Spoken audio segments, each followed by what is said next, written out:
Danes je gospod Zvikal kot nekdanji zdaj že predsednik komisije rekel, da je nekako tudi vi overate delo to komisije in da ko sem je prišel potožati, da sem mu le cinično nasmejali. S čem vas je tako zabavil? No, moram reči, da gospod Zvikal dobro pozna 3. člen zakona o parlamentarni preiskavi in mislim, da so poslanci, člani te komisije ravnali v skladu s tem zakonom, predložili zahtevo, da se gospod Zvikal obravnava kot zaslišanec oziroma kot priča in v tistem trenutku on ne more več sodelovati v komisiji. To je pač po zakonu. In jaz seveda sem, da bi čim hitreje stvar stekla naprej, dal to na komisijo za volilno komisijo, ki bo potem predlagala državnemu zboru to vrstno ureditev. To je vse, kar sem jaz naredil. Ampak ali to lahko že pomeni, da bo ta komisija končala svoje delo, glede na to, da so zelo dolgi roki in da se rednih se niti ne pričakuje, da bi lahko sploh zamenjali predsednika? Glejte, nemogoče, tudi če bi Zvikal žurno ravnal in sam odstopil z tega mesta in sprostil delovanje komisije, ne bi ta komisija do redne julijske seje uspela pripraviti poročila, vse tako občutek ima.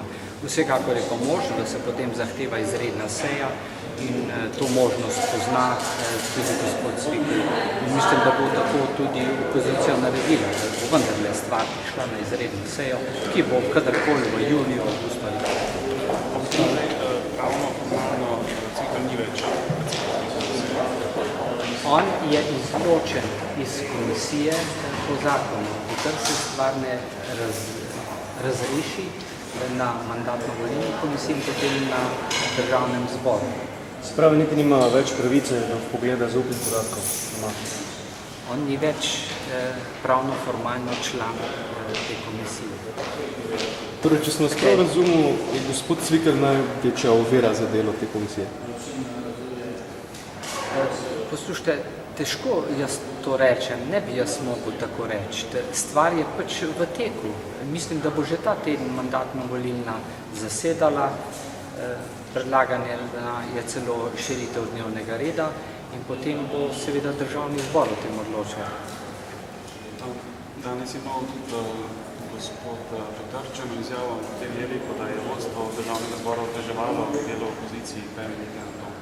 No, to ne bi. Še kaj? Mogoče sem še to, če bo sklicana izredna seja na temo Patri, kdaj bi lahko se izpeljala ta zadeva? 15 dni po zahtevi. Vse izredne seje skličem jaz v nasprotju s prejšnjim mandatom do 15 dni, tako kot zahteva poslovnik. Ste vi kot predsednik državnega zbora storili vse, da bi komisija končala svoje delo, kar je v vaši moči? Vse, kar je v moji moči, zagotovo. Ne morem pa jaz odločiti ali zahtevati, kako posamezni poslanec ravna v komisiji. Tudi na predsednika nimam nobenega vpliva.